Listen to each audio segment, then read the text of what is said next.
Hello guys, in this video we're going to talk about counters and how they are used by using the JK flip-flops, and in the next video we're going to talk about implementation of counter or 3-bit counter, 4-bit counter by using multisim. So that implementation is actually really easy. This video is more important because in this video we're going to discuss about the logic behind the connections, right? So obviously if you understand the logic behind the connections of JK flip-flop, you'll understand how the counters are worked, how do they work or how they are used.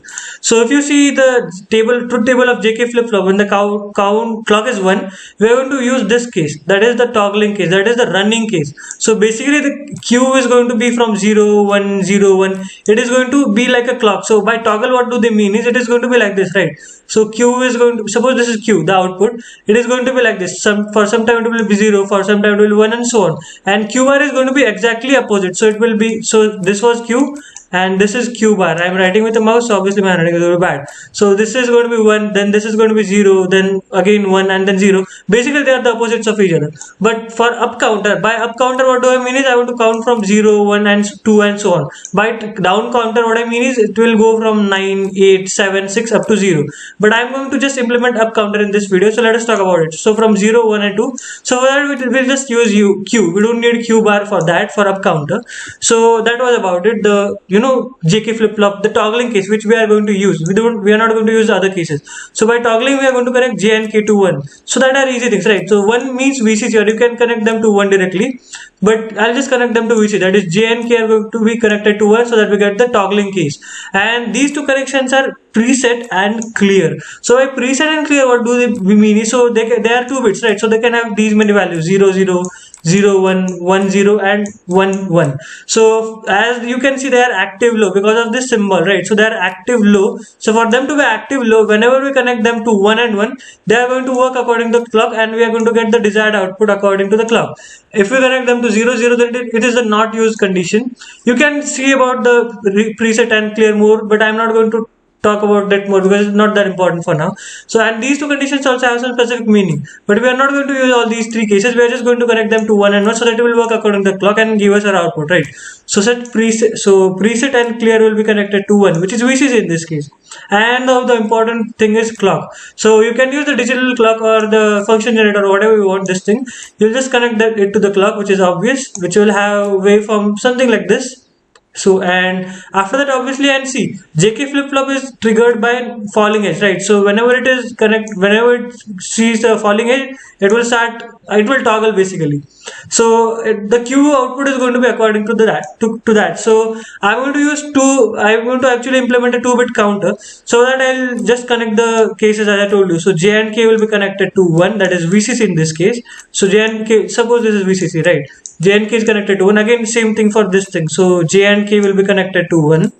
And again, preset and clear will be connected to 1, which is this wire only, the same wire. So just connect preset and set to this wire. And after that, what we are going to do is we are going to connect a clock or a function generator to this thing. So connect a clock. Now is the important part. How does it work? So if you see, this is a graph for a clock. So if you see, this is a easy graph, right? But I'm using a mouse to write it, so I know it is really bad, but bear with me right now. So this is a clock, and I'll just start it from a bit early case. So I'll use a different pen to just mark its borders. So these are the borders that it has, right? So, and why am I marking the borders? You guys will understand. Just wait for some time. Yeah, this is the border. Now see, whenever we say that this is the clock, and it gets, I told you all that it gets triggered by the negative edge or the falling edge, right? So falling edge means these edges that I'm marking down. So it will get triggered or it will get toggled by this edge, right? And by rising edge, nothing is going to happen. So if you see the output Q for this, and this is the clock, that is CLK, this is the clock, and the output of this flip-flop, that is 1Q, is going to be, suppose it is 0 from first, so it will remain 0, and after this also it is going to remain 0, but it will get triggered when it sees a falling edge, right? So it sees a falling edge, it will turn to 1, it will remain 1, it will remain 1, but again it gets triggered by this falling edge, then it will again trigger, it will get 0 0, then it will again see this falling edge, then it will get 1, then again because of this falling edge it will be 0, then again falling edge 1, then 0, and so on, right? This is Q. Now what if you connect this Q to this clock? Now what is going to happen? So suppose this is clock 0 that I have, that is, this is clock 0 and this is clock 1. So to this clock 1, again I told you it is going to be triggered by negative edge, right? That is falling edge.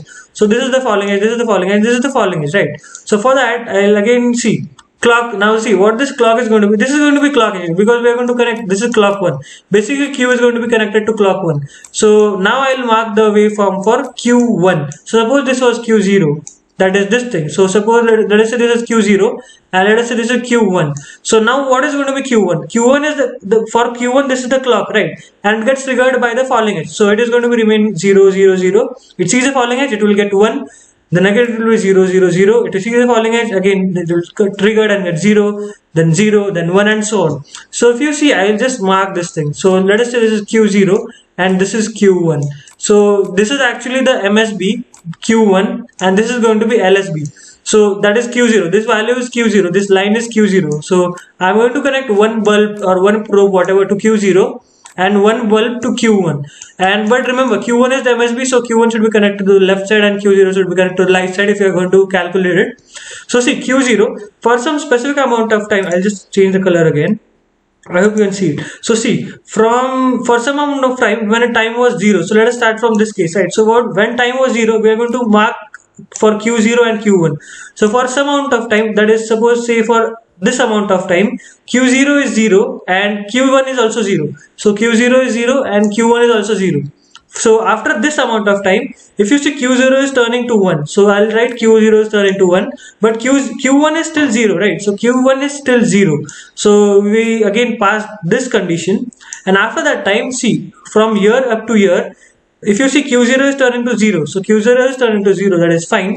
And after that Q1 is turning to 1, so this Q1 is turning to 1. So we pass this condition, and now this condition when Q0 and Q1 both are 1, Q0 and Q1 both are 1, and after these four conditions, again it is both are going to be 0, then 1 is going to be, this is going to be 0, this is going to be 1 and so on.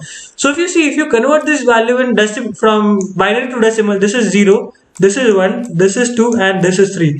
So if you see, as the time passes and according to the clock's frequency, whatever it is, we are going to get a counter, right? Because Q0 and Q1 is going to be 0, 1, 2, 3 and so on. So basically this is an up counter and that's what we wanted to do. So this is a basic nice diagram for it. This is actually for 4-bit. So see, I used 2 flip-flops, right? That's why I got 2-bit counter from 0, 1, 2 and 3. So it can count only up to 3. It cannot go because obviously when we are going to have 2 outputs, that is 2 bits, you can only represent them up to 3.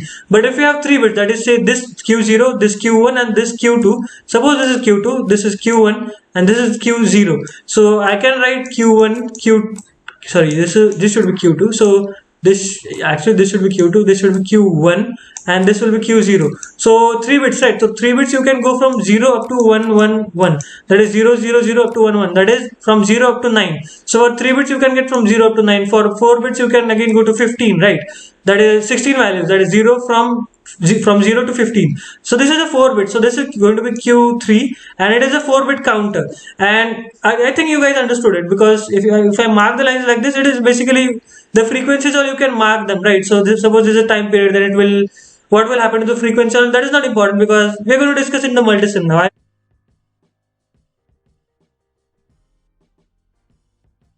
Okay, so if you see, I've connected all the connections now. Actually, let us see how, if the theory that we discussed before, if it actually works or if it was all wrong. I'll tell you all what I did before. So I connected preset and clear to VCC, that is 1, which is this case, and then obviously JNK to the toggling case, and over here as well JNK to the toggling case, and again preset and clear to 1, which is this VCC. And after that, I'm going to connect a clock, which is this, and I'm going to connect the output of this to the input of this clock, and then again this output.